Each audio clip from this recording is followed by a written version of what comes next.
Jai Hind, dear students. I'm Dr. Preeti Mittal, and today we are going to continue with our chapter Matter in Our Surroundings. In the previous video, we have seen about the different states of matter, and today we'll see, can we convert one state of matter to another? You all know the answer of that. That is yes, it's possible to convert one state of matter into another, and we all do that. We convert ice to water and water to steam. We all see those conversions in day to day life. So, we all know that we can convert one state of matter into another. We also see liquefied petroleum gas at home. वो एक example है that gas could be converted to liquid. So, we know that matter could be converted from one state to another. But let's see how we can convert one state of matter into another. One state of matter could be converted to another by two ways, either by changing the temperature or by changing the pressure. Now, let's see that how temperature change can bring about a change in the state of matter. So, let's see the effect of temperature on the state of matter. But before that, let's study some basic properties which we are going to change when we are changing one state of matter into another. So देखते हैं solids, liquids and gases में क्या properties हैं जिनको हम change करेंगे जब हम एक state of matter को दूसरे state of matter में change कर रहे हैं. तो interparticle spaces, you all know that particles के बीच में space होता है और ये space सबसे कम होता है solids में और सबसे ज्यादा होता है गैस में.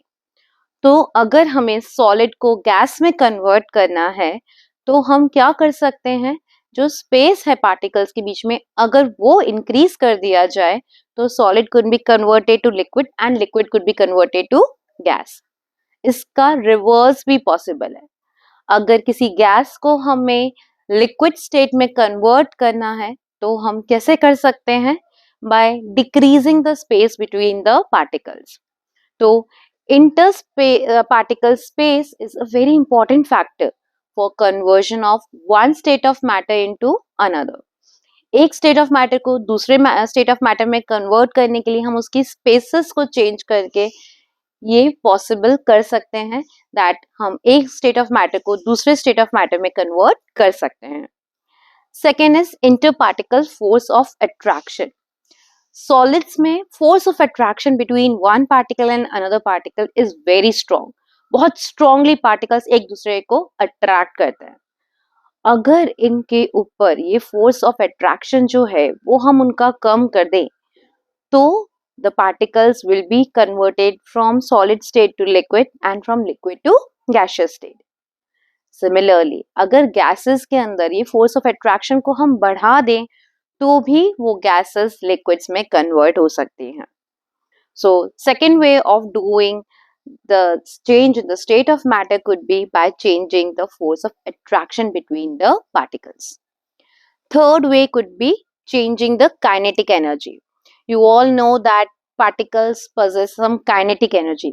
Particles जब move करते हैं तो जब भी कोई चीज move करती है उसमें कुछ energy होती है and that is known as kinetic energy.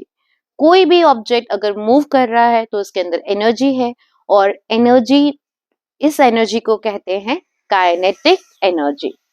तो kinetic energy of the particle सबसे कम होती है सॉलिड्स में. सॉलिड्स के में पार्टिकल्स बहुत कम मूव कर रहे हैं इसलिए उनमें काइनेटिक एनर्जी भी सबसे कम है और ये काइनेटिक एनर्जी सबसे ज्यादा होती है गैसेस में.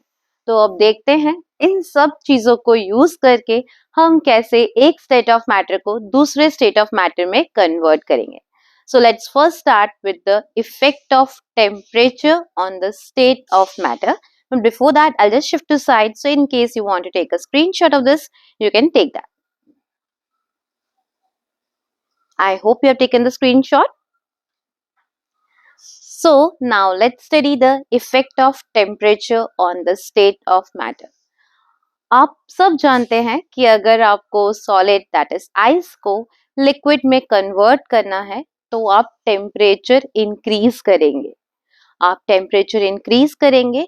टेम्परेचर इंक्रीज करने की ज्यादा जरूरत नहीं पड़ेगी अगर आपको आइस को लिक्विड में कन्वर्ट करना है। Just take out ice from the freezer, let it be out.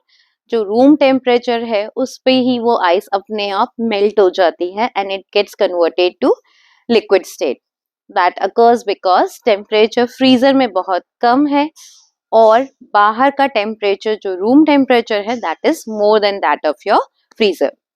जिस पॉइंट पर वाटर आइस में कन्वर्ट होना स्टार्ट होता है, मतलब फ्रीज होना स्टार्ट होता है, that is known as freezing point. For water this freezing point is 0 degree Celsius, you all know that. इसी तरह से जिस टेम्परेचर पे आइस वाटर में कन्वर्ट होना स्टार्ट करती है या कोई भी सॉलिड लिक्विड स्टेट में आना स्टार्ट करता है, that is known as melting point. उस पॉइंट पर, उस टेम्परेचर पर वो मेल्ट होना स्टार्ट हो रहा है। मेल्ट होना स्टार्ट हो रहा है मतलब सॉलिड से लिक्विड आना में स्टार्ट हो रहा है, तो उस टेम्परेचर को हम बोलते हैं मेल्टिंग पॉइंट। मेल्टिंग पॉइंट के लिए एक और वर्ड भी है that is known as fusion. Melting के लिए एक और वर्ड भी यूज किया जाता है। Instead of melting we can also say fusion. तो आइस मेल्ट हो रही है या आइस का फ्यूजन हो रहा है into liquid state. Now we will look to an activity कि हम आइस को वाटर में जब कन्वर्ट करते हैं तो टेम्परेचर चेंजेस क्या आते हैं। ठीक है, so for that I'll first erase the board and then we'll see that activity. So just let me erase the board. Different substances have different melting points depending on the force of attraction between the particles. अगर आपसे पूछा जाए कि ice में ज्यादा force of attraction है particles के बीच में या आयरन में, या both of them have same force of attraction between the particles, you might say how do I know? मुझे कैसे पता, दोनों सॉलिड स्टेट में है तो शायद दोनों में ही force of attraction between the particles same ही होगा। And you might say that it is same for both, but no, जिसका मेल्टिंग पॉइंट लो है उसके force of attraction between the particles is also low. और जिस material का melting point high होता है, मतलब वो सॉलिड से लिक्विड स्टेट में लाने के लिए आपको ज्यादा हीट करना पड़ता है, मतलब उसमें फोर्स ऑफ अट्रैक्शन भी ज्यादा है। तो if the examiner ask you that which has more force of attraction between the particles, ice or iron, so definitely it's iron, क्योंकि आइस को मेल्ट करने के लिए सिर्फ 0 डिग्री पे मेल्ट हो जाएगी, but to melt iron you need a very high temperature. That shows कि उसके पार्टिकल्स के बीच में फोर्स ऑफ अट्रैक्शन बहुत ज्यादा है। Now, I conducted an experiment like this. I created a setup like this and performed an activity to find out कि जब मैं आइस को मेल्ट करती हूँ तो टेम्परेचर चेंजेस क्या आते हैं। तो मैंने इस बीकर में आइस ली और उसको हीट करना स्टार्ट किया at a very low temperature. जब मैंने आइस ली और उसमें थर्मोमीटर इंसर्ट किया तो मैंने मेजर किया कि आइस का temperature was somewhere around -15 degree था। मैंने अभी अभी उसको फ्रीजर में से निकाला है। आप बोलोगे मैम आइस का तो फ्रीजिंग पॉइंट 0 डिग्री होता है, बट 0 डिग्री पे वो आइस फॉर्म होना स्टार्ट होती है। वाटर से आइस फॉर्म होना स्टार्ट होती है 0 डिग्री पे। जब हम फ्रीजर में से आइस निकालेंगे तो उसका टेम्परेचर, पूरी जमी हुई आइस है तो उसका टेम्परेचर 0 डिग्री से बहुत कम होगा, अप्रोक्सीमेटली समवेयर बिटवीन -10 टू -15। मैंने एग्जाम्पल के लिए कह दिया कि इसका टेम्परेचर कितना है, -15 degree.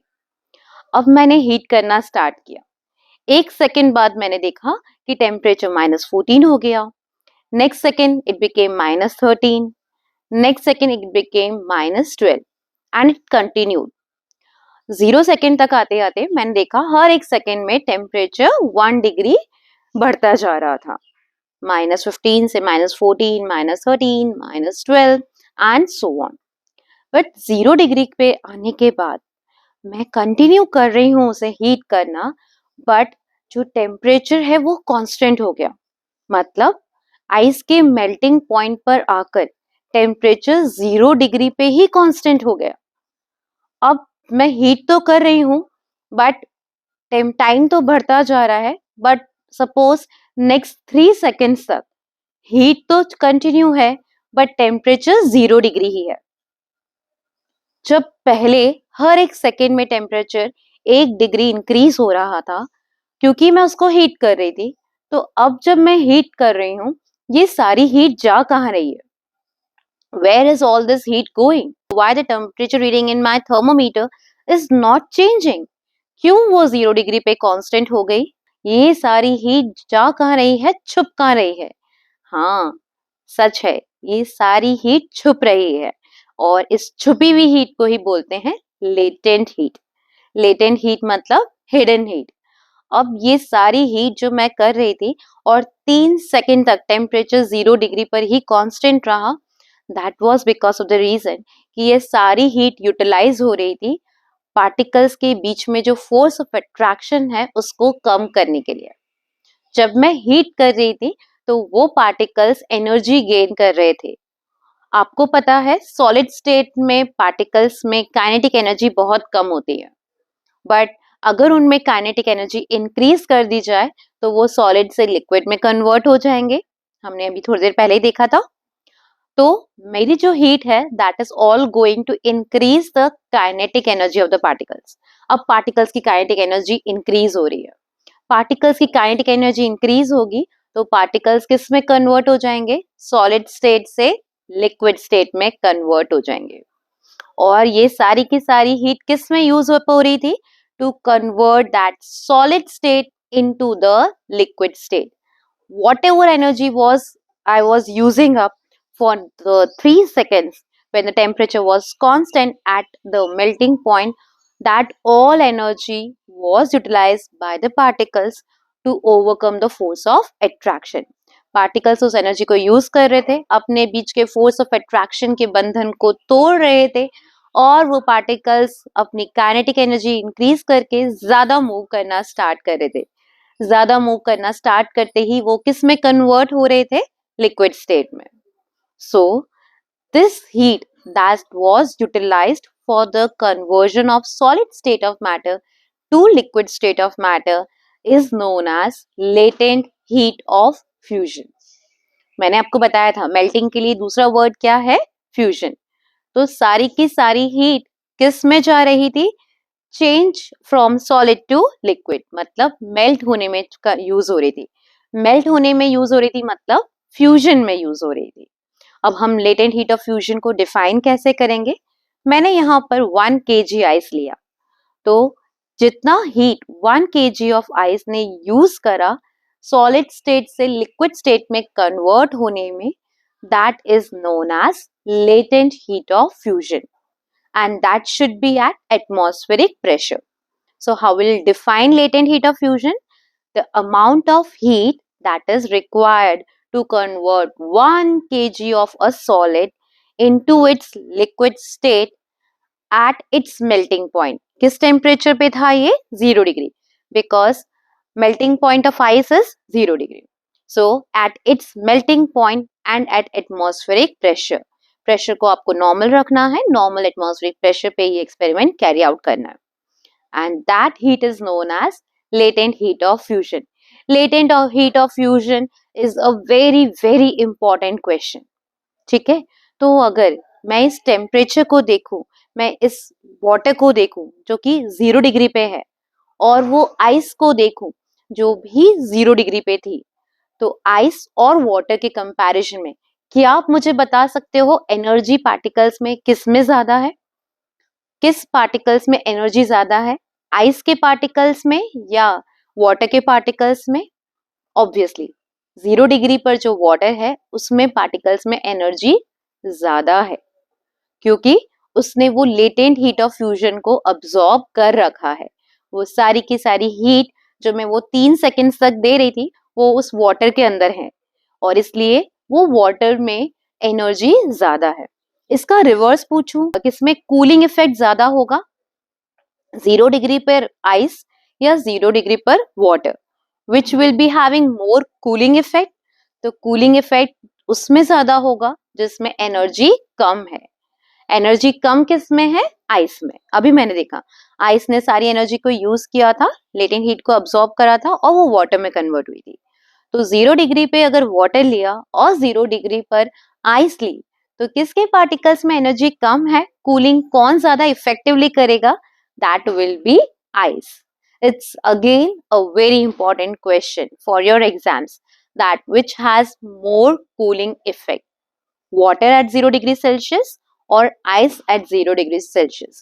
So the answer is ice at 0 degrees Celsius will be better and will be more effective in cooling as compared to water at the same temperature, because for the conversion of ice into water, latent heat of fusion has been absorbed.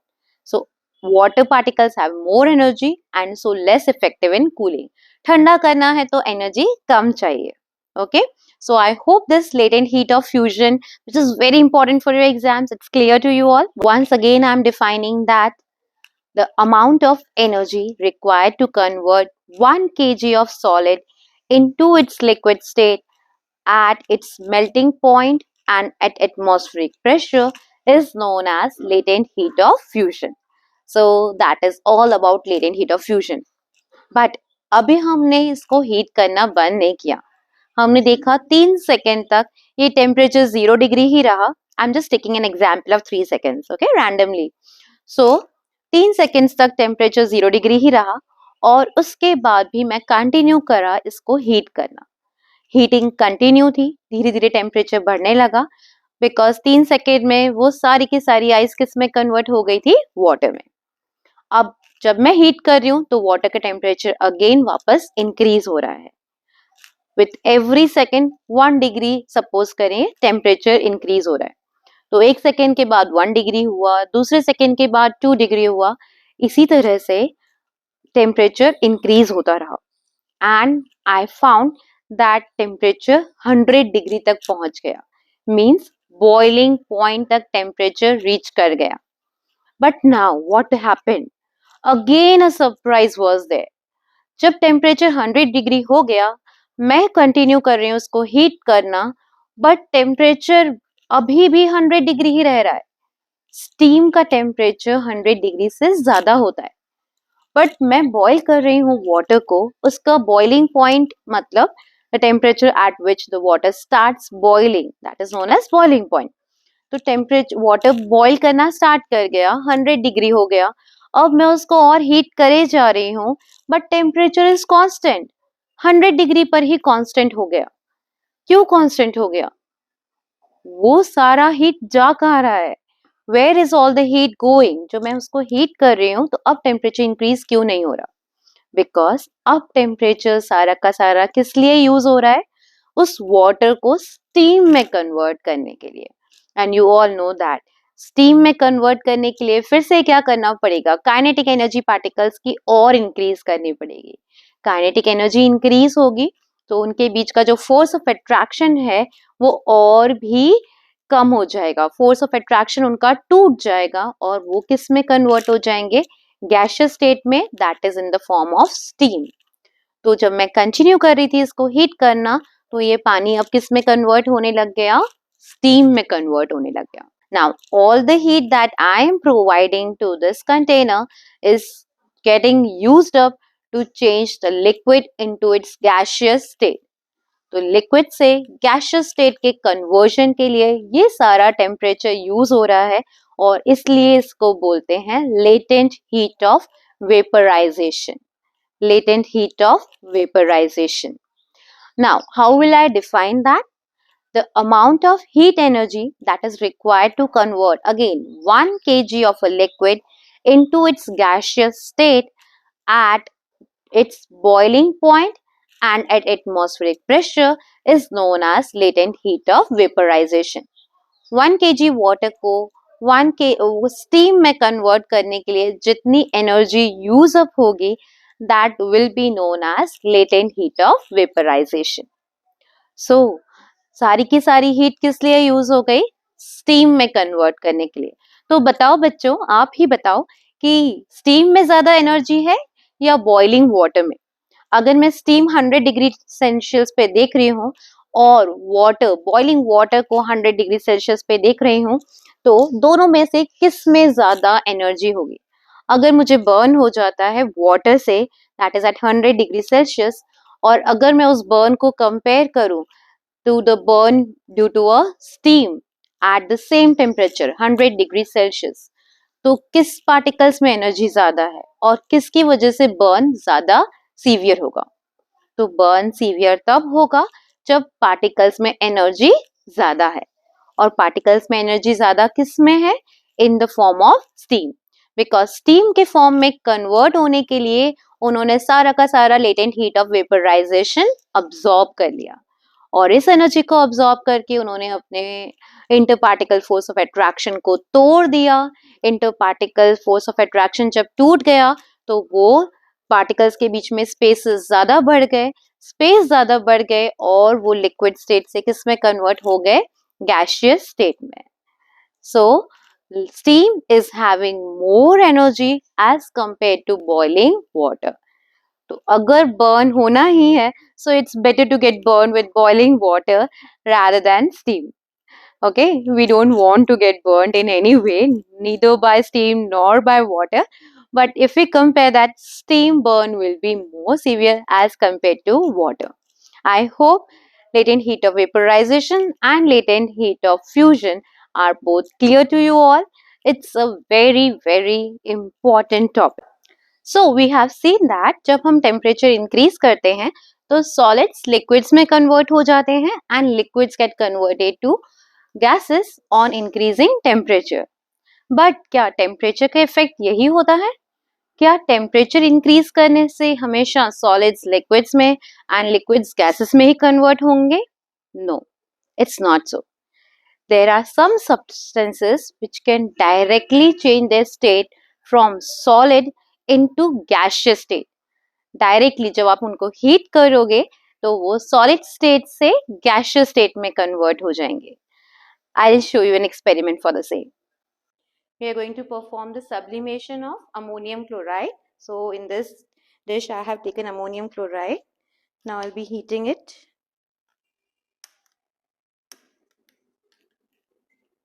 I'm covering it with this beaker. We can also cover it with a funnel. But here I have taken a beaker to cover it. Now you will see that on being heated, the ammonium chloride will be directly converted to gas. That is known as sublimation. So you can observe that fumes of that ammonium chloride being formed and they are getting collected in this beaker.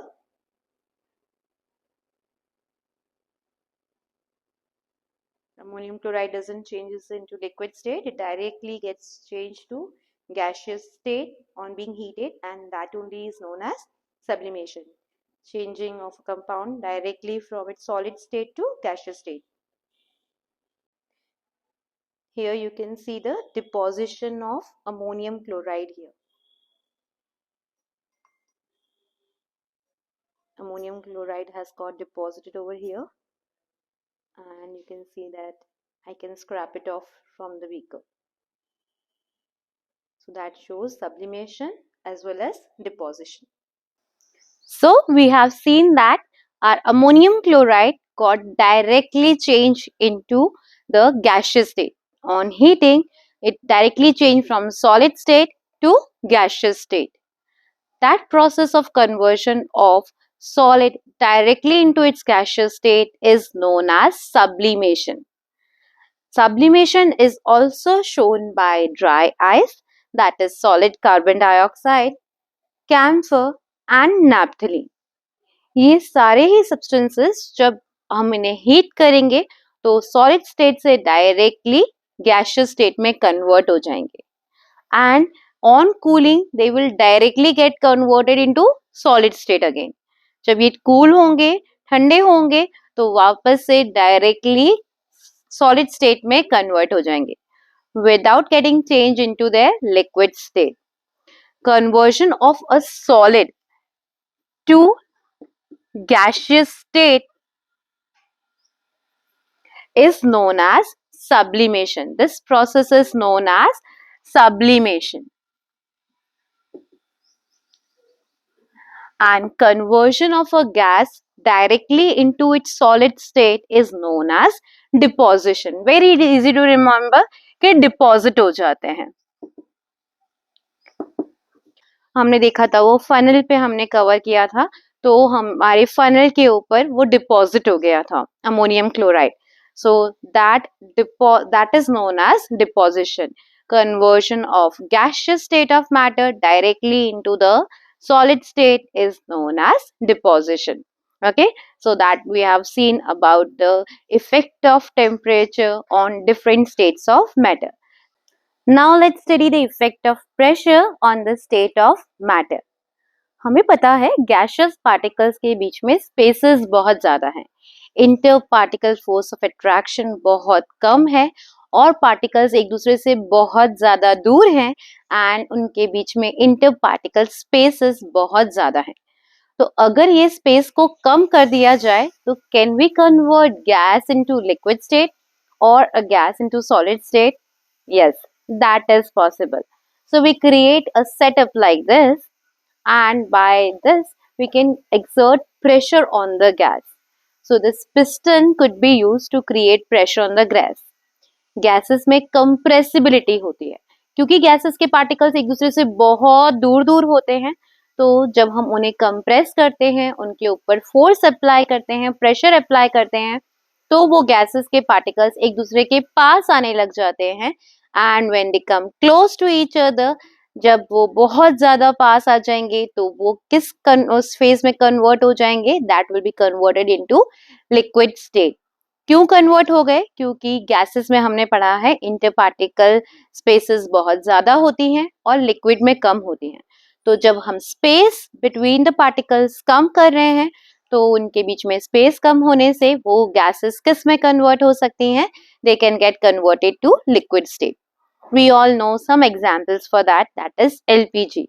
घर में हमारा जो gas cylinder है that we use for cooking, that is a perfect example of this. Pressure apply करके liquefied petroleum gas बनाते हैं. Means pressure is created and वो gas को लिक्विफाई करके उस गैस सिलेंडर में फिल कर दिया जाता है. जब हम उसका गैस का नॉब ओपन करते हैं, प्रेशर जैसे ही रिलीज होगा वो वापस गैशियस स्टेट में कन्वर्ट होगी और गैशियस स्टेट में कन्वर्ट होने की वजह say that will be coming out of the burner knobs. तो बर्नर के जो होल्स हैं उसके थ्रू वो बाहर आना स्टार्ट हो जाती है. क्योंकि प्रेशर कम हुआ तो गैसेस में जैसे ही प्रेशर कम होगा तो वो वापस गैशियस स्टेट में कन्वर्ट हो जाएंगे. So liquefied petroleum gas, CNG, liquid oxygen that is used for oxygen cylinders for patients in the hospitals. These are some examples of conversion of gas to liquid by applying pressure. Gases को बहुत ज्यादा ठंडा कर कर भी हम liquid में convert कर सकते हैं. परफेक्ट एग्जाम्पल है स्टीम. स्टीम को आप ठंडा करोगे, कंडेंस करोगे तो वो वाटर में कन्वर्ट हो जाती है. That we call it as condensation. तो अगर हम स्टीम को कूल डाउन करेंगे, किसी भी गैस को कूल डाउन करेंगे तो भी वो लिक्विड स्टेट में कन्वर्ट हो सकते हैं. Okay, so gases could be converted into liquid state by two ways, either by decreasing the temperature or increasing the pressure.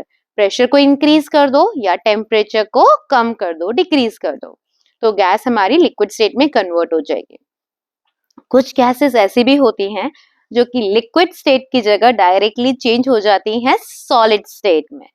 And one such example is carbon dioxide.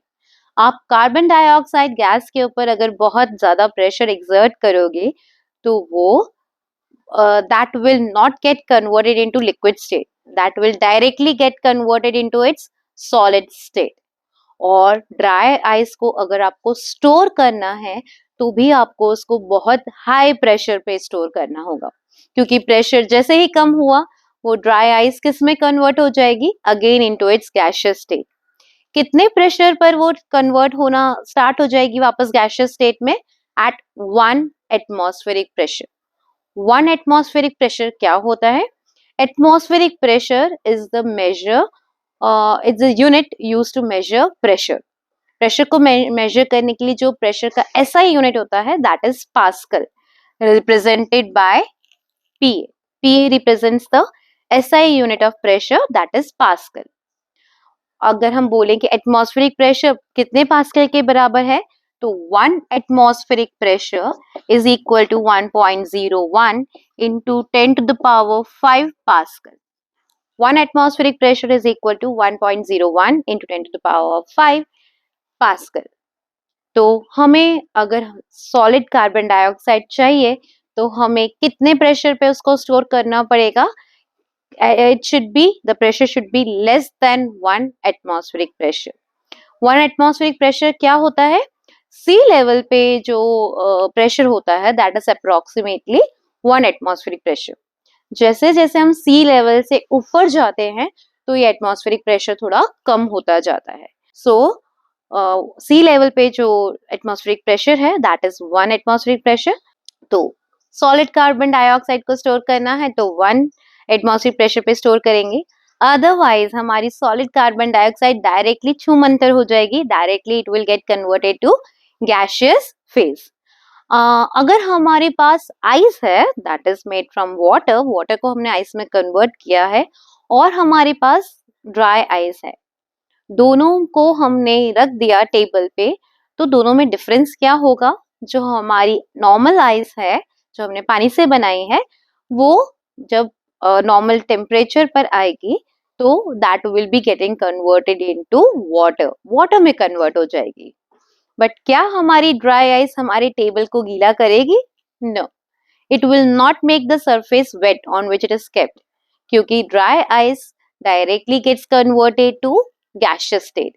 तो आपसे पूछ सकते हैं कि ड्राई आइस किसी भी सरफेस पे रखी है तो वो उसको वेट कर सकती है क्या? No, it can't make the surface wet because वो सॉलिड स्टेट से डायरेक्टली गैसियस स्टेट में कन्वर्ट होगी without being change into liquid state. Okay, isn't that interesting? So these are the examples of deposition also। I told you that अगर कोई solid में convert हो रहा है डायरेक्टली गैसियस स्टेट में से, तो सॉलिड से गैसियस में होना that is sublimation, and gaseous state से सॉलिड में डायरेक्टली कन्वर्ट होना that is deposition. So that's all about the effect of pressure on matter. Effect of pressure से हम गैसेस को कन्वर्ट कर सकते हैं लिक्विड या सॉलिड स्टेट में। Okay, so now let's summarize everything whatever we have studied through this flowchart। So conversion of solid into the liquid state is known as fusion। अभी तक हम उसको melting कहते थे, solid से liquid में convert होना melting था, but now we will call it as fusion। So solid to liquid state is known as fusion। liquid से वापस solid में convert होना that is solidification।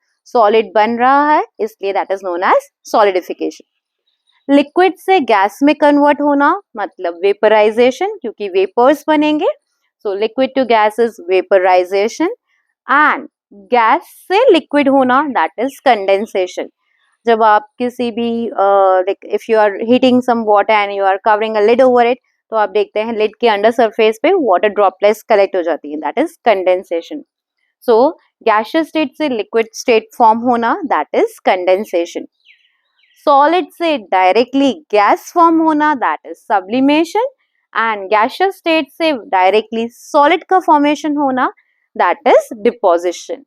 Both these we have seen through the experiment as well। Okay, so this shows the difference conversion of one state of matter to another।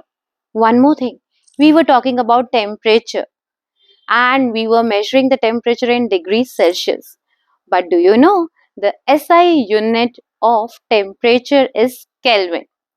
Temperature को measure करने के लिए 3 different scales हैं जो कि commonly use होती हैं। One is degree Celsius जो हम कॉमनली यूज करते हैं, another one is Fahrenheit that is represented by degree Fahrenheit, and the third one is kelvin scale. Kelvin scale is the SI unit of temperature. जब भी हमको internationally किसी भी forum पे बात करनी है, हमें कोई आपका आर्टिकल पब्लिश करना है, आपको कोई आपने स्टडी रिप्रेजेंट करी है, तो आप टेम्परेचर को किस में मेजर करते हो? Temperature is always shown in kelvin, that is the standard international unit of temperature. So in this chapter, we will also study about the conversion of degree Celsius into Kelvin and vice versa. So we are going to study about Celsius and the Kelvin scale. Fahrenheit scale हम अभी discuss नहीं करेंगे. Okay? So kelvin और degree Celsius का conversion याद रखने के लिए याद रखना कि केल्विन भैया हमारे बहुत बड़े हैं. केल्विन भैया बड़े हैं और इसलिए kelvin is the standard international unit of temperature. तो उसकी जो भी आंसर होगा, उसका जो भी वैल्यू होगी, that will always be bigger. ठीक है. 0 degree Celsius is equal to 273 kelvin. Okay. 0 degree Celsius is equal to 273 kelvin. तो इसी तरह से अगर 1 डिग्री सेल्सियस पूछा तो 1 प्लस 273. ओके. मैंने पूछा 1 डिग्री सेल्सियस कितना केल्विन होगा, तो आप क्या करोगे, 1 plus 273, that is 274 kelvin. 1 degree Celsius will be equal to 274 kelvin. इसी तरह से मैंने आपसे पूछा 25 डिग्री सेल्सियस कितना केल्विन होगा, तो 25 degree Celsius will B 25 plus 273, that will be 298 Kelvin. So this conversion of degree Celsius to Kelvin अगर हमें करना है तो हमें क्या ऐड करना है, 273 ऐड करना है. Okay, so we will be practicing some questions based on the conversion of degree Celsius to Kelvin. But just remember that Kelvin भैया बड़े हैं और इसलिए ही वो इंटरनेशनल यूनिट भी है. आखिर SI यूनिट भी टेम्परेचर की Kelvin है. Okay, now let's practice some questions given in your NCERT book based on this topic. The question number 1 is convert the following temperature to Celsius scale. So the first option is 300 Kelvin. You have to convert 300 Kelvin to degree Celsius. Remember, Kelvin bhaiya bade hain. Whatever is the answer in Kelvin, that is bigger. And we have to subtract 273 from this number to get the answer in Celsius scale. So this is a bigger number. हमारा Celsius में answer छोटा आएगा. Answer छोटा कब आएगा, जब हम 273 subtract करेंगे.